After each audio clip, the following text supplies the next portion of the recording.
Olá, tudo bem? Eu sou Paulo Kimizuka, engenheiro civil e este é o canal de Leigo para Leigos, o lugar onde explicamos assuntos complexos de forma simples e fácil de entender. Hoje vamos falar sobre um tema que muita gente tem dúvidas, a taxação de importados. Você já se perguntou quem paga essa taxa?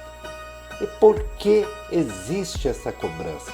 Não se preocupe, vamos responder a todas essas perguntas e muito mais nesse vídeo. Então, se você quer saber mais sobre a taxação de importados, continue assistindo e descubra tudo o que você precisa saber.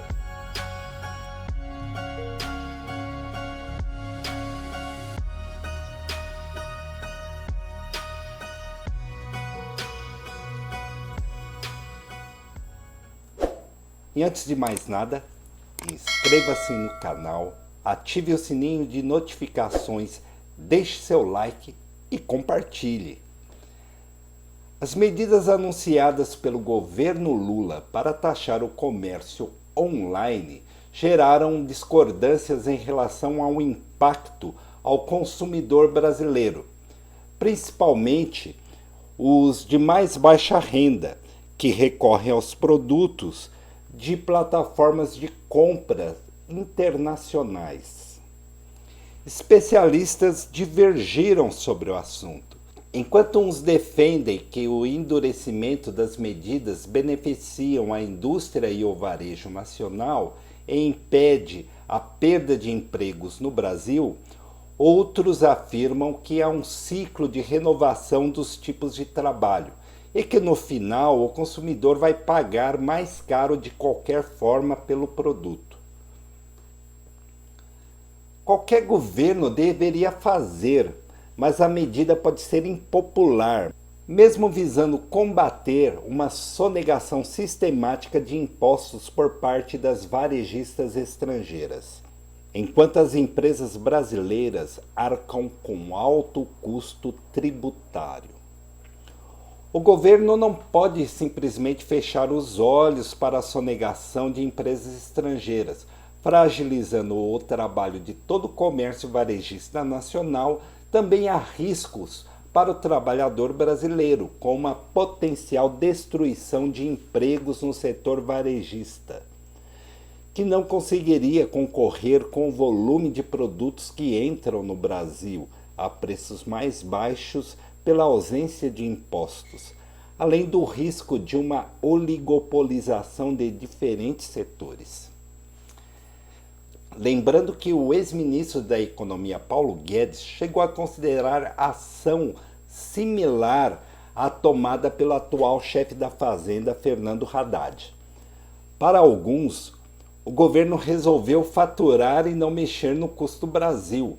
A forma como o governo visa executar a cobrança ignora que o consumidor busca apenas por uma forma mais barata de comprar e que ele não compra no Brasil devido aos altos custos de produção nacional. Essa é uma opinião um tanto quanto equivocada, porque as empresas estrangeiras não pagando imposto, consequentemente, vai prejudicar a indústria nacional e o emprego, não só no setor varejista, mas sim nas indústrias que produzem os mesmos tipos de produtos aqui no Brasil. Em vez de tirar toda a desvantagem que ele gera, resolve faturar com a retirada da isenção de $50. Para esses, a estimativa considera o volume de compras feitas hoje, um número que pode cair frente à previsão que as compras fiquem mais caras. Avaliam que a potencial perda de trabalho no setor poderia ser compensada em outra ponta, já que o consumidor gastaria o dinheiro economizado com outros serviços. Taxação de varejistas asiáticas foi pauta do governo Bolsonaro. O fortalecimento ao combate à sonegação de impostos praticada por varejistas internacionais especialmente as asiáticas, não é uma novidade.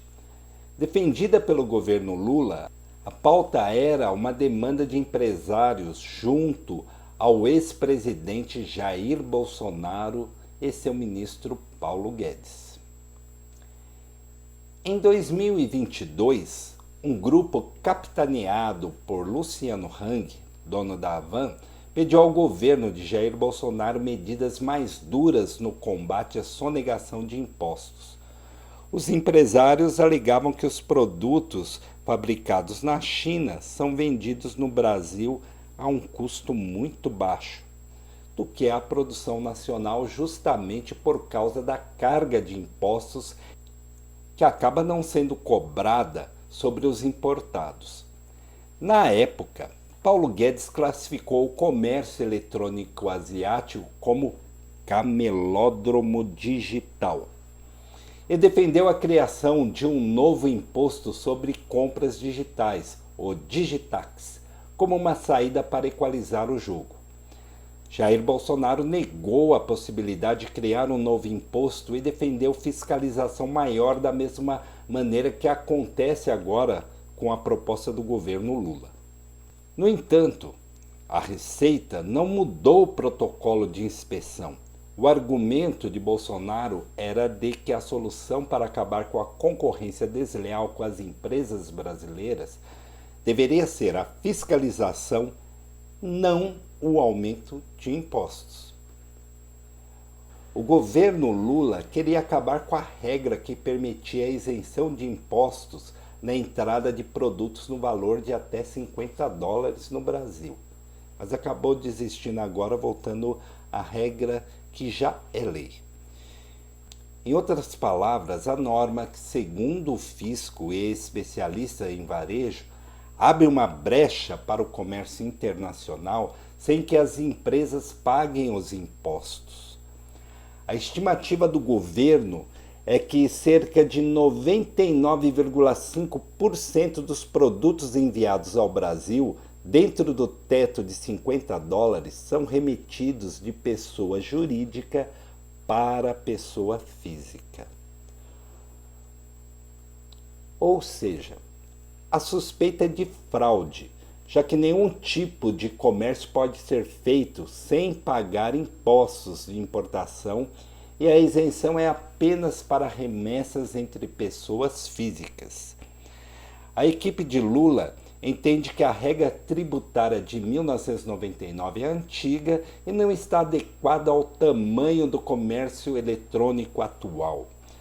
Assim, a avaliação é que a preocupação com a invasão de produtos sem impostos não foi levada em consideração porque as vendas online eram ínfimas quando comparadas ao momento atual.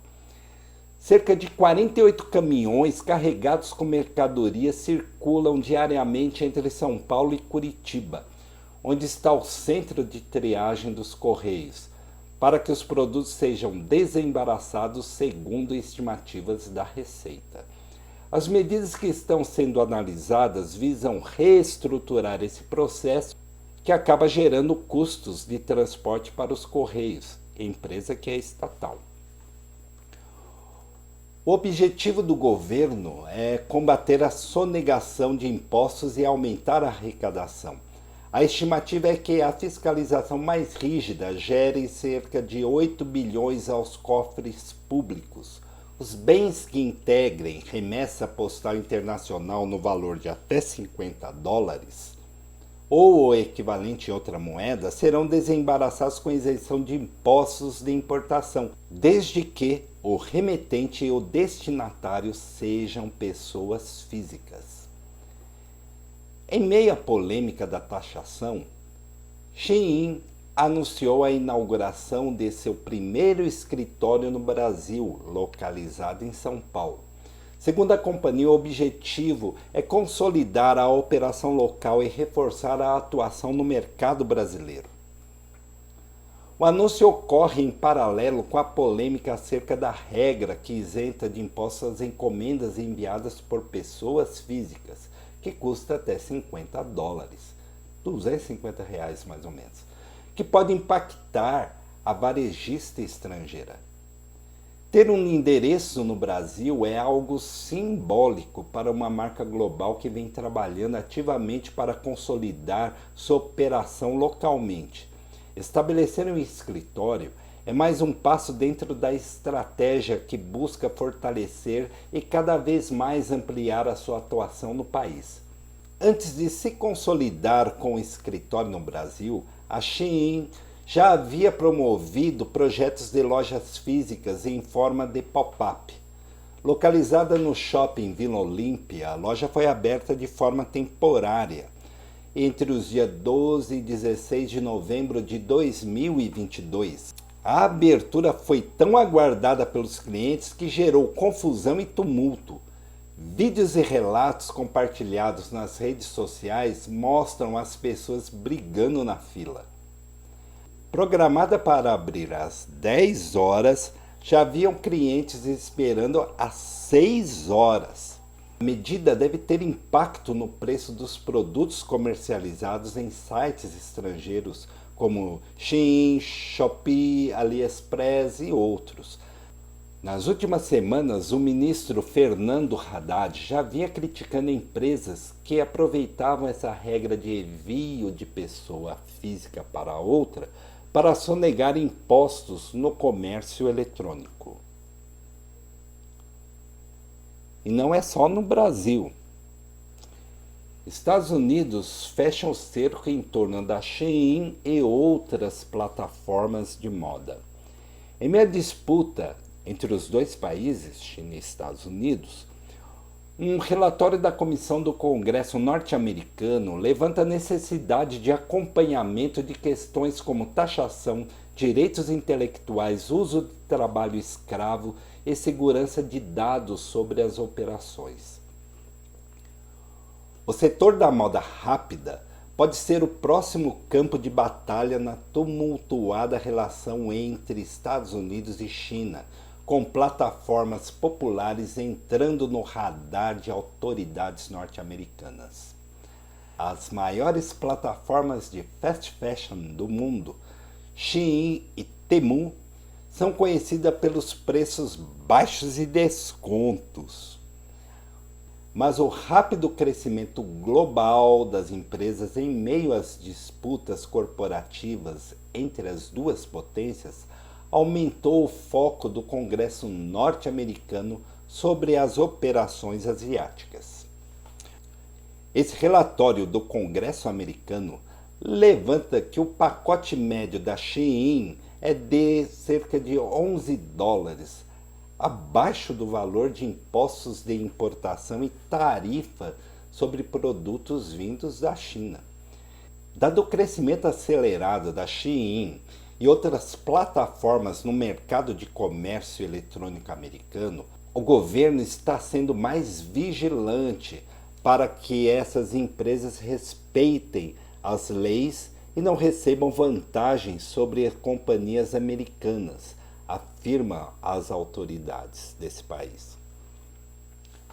Outro ponto na análise é sobre a falta de transparência de como e onde as peças da Shein são produzidas, citando que sua origem não pode ser determinada, podendo ir contra as atuais sanções americanas. Por outro lado, a Shein diz que leva a sério o controle da sua cadeia de produção e que por mais de uma década entrega produtos a preços acessíveis e que respeitam as leis e os regulamentos dos países em que atua. A relação entre China e Estados Unidos vem se deteriorando e com isso cria-se um escrutínio maior sobre a presença de plataformas chinesas nos Estados Unidos. Voltando ao Brasil, o problema é que somente essa medida não fortalecerá a indústria brasileira.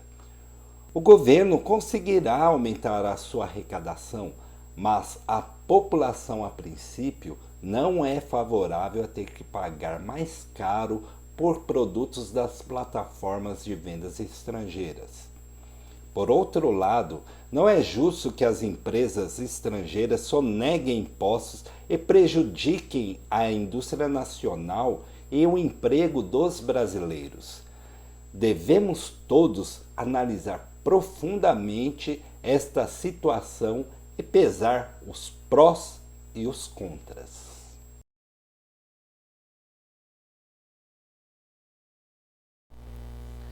Mas agora, no dia 19, o governo voltou atrás e decidiu não taxar as encomendas até $50.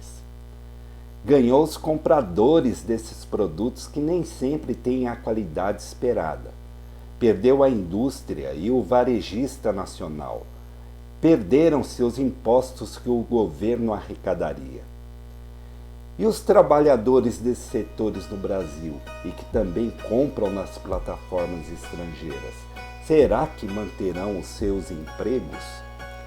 O governo agora focará na fiscalização para evitar a sonegação e a pirataria, pois algumas plataformas burlam o valor declarado e a origem.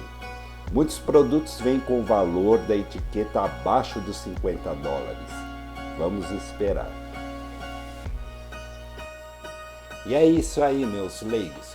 Inscreva-se no canal, ative o sininho de notificações, deixe seu like, compartilhe e até o próximo vídeo. Tchau!